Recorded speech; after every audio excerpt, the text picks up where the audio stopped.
or is given too close to bedtime and you just need to give it to them even earlier so that the body just has a little bit more time to work the constituents out of the system so they don't wake up as groggy. So those are just some examples of how you can use this herb. Now, for the cautions and contraindications, they tell you not to use this if pregnant, lactating, or allergic to an herb, and that's or allergic to this herb. So, of course, if you're allergic to it, do not use it. If you're pregnant and lactating, that can be because that this herb can get in passed in through your through the breast milk or to the child during pregnancy, and that's why you don't want to use this herb. Now, again, just like with any herb or supplement or anything that you're going to add to your lifestyle, if you are pregnant, lactating, on medication, or under the guide of a physician, you should always consult with them first because you never know how an herb is going to interact with a medication or a chronic ailment that you have or just anything. So it's just to be safe, you should talk to your physician. Now, not many physicians in North America, are deeply knowledgeable in herbs. So it might be something where you want to give them a little bit of, go to the NIH website, the National Institute of Health, and give them some studies, invite them to look it up as well before they just say no, because that's easy to do because they aren't aware of it and they want to make sure that your health is a priority and not to cause any confusion within your body as well.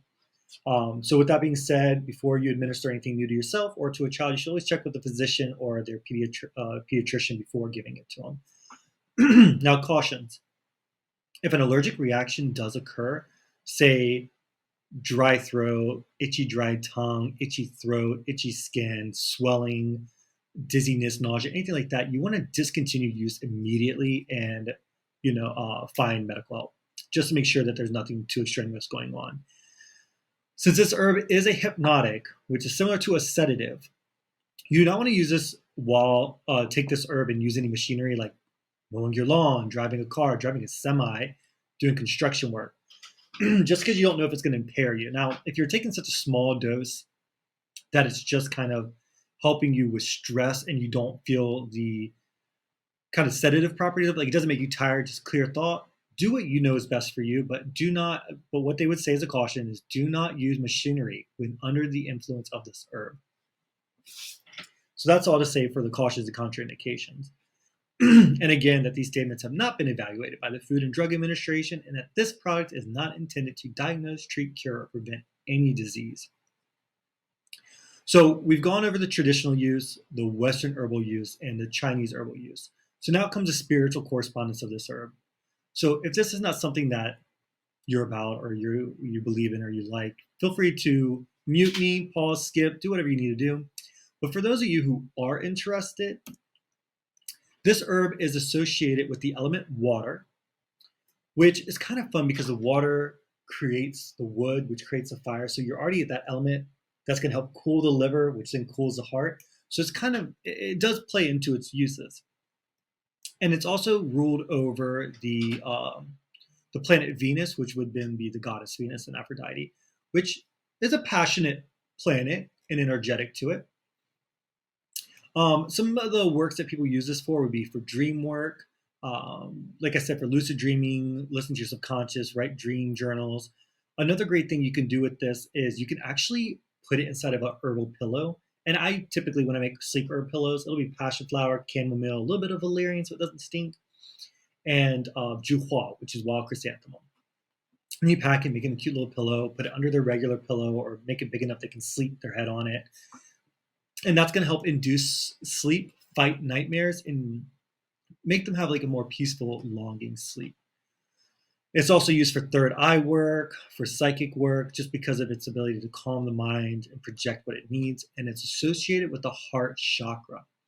So this is a great herb. If you know those people or if you are that person that for some reason you're sitting at work, you're just typing away, doing what you got to do, and then everyone has to stop by your office or your cubicle or your section to tell you about their problems, their stresses, their worries, because they feel safe talking to you. It could be that your heart chakra is so open that there's no boundaries, and people are like the shadows and darkness on the other people or their worries and sadness are attracted to that energy, that green light, that light of love. And so it brings them to you. Or maybe your heart is so closed off that you isolate yourself, you can't connect. This is a great herb to use for your heart chakra. So you can take that infusion and work it right over the heart chakra. You can use the oil and draw in Choku-rei, Seiheki Choku-rei, and kind of push it into the heart chakra to ease it, to rein it back in, or to open it up a little more. So those are just some of the spiritual practices that can be used with this. Again, it's not everything. There's millions of spiritual practices, each one unique to themselves. But this is just like a small sample of what you could do with it. Also, be sure to follow all our social medias. We have Facebook, TikTok, and Instagram, all in a variation of The Rose and Yarrow.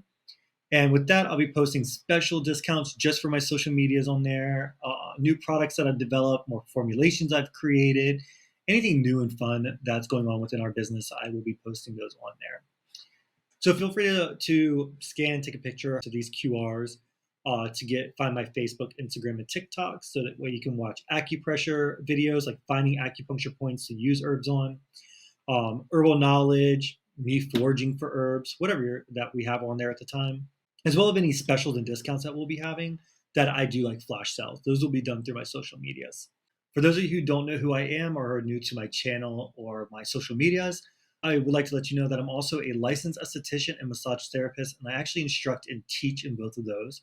I'm also certified in aromatherapy. I'm a Sui Reiki Grandmaster and a Kundalini and Karuna Reiki Master.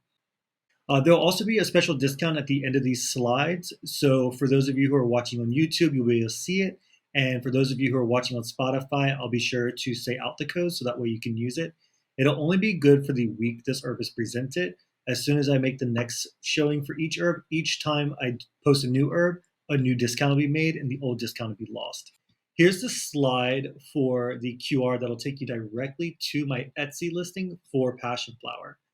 Then the code you will use is YTPFVID15, and that stands for YouTube Passion Flower Vid, like video, 15 for 15% off.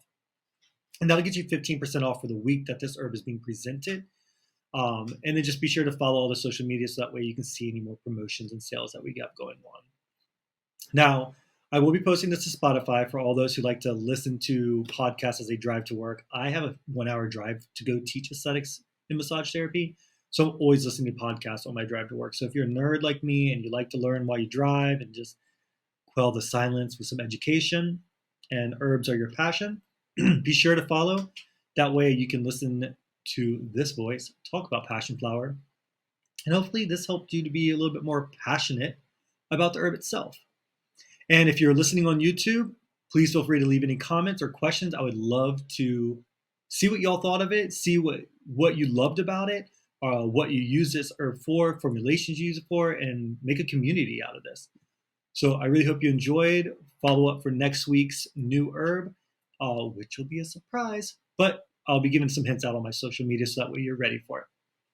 Hope you enjoy the rest of your day, and thank you for listening. Joshua Rawls, the Appalachian acupuncture student with the Rose and Yarrow LLC.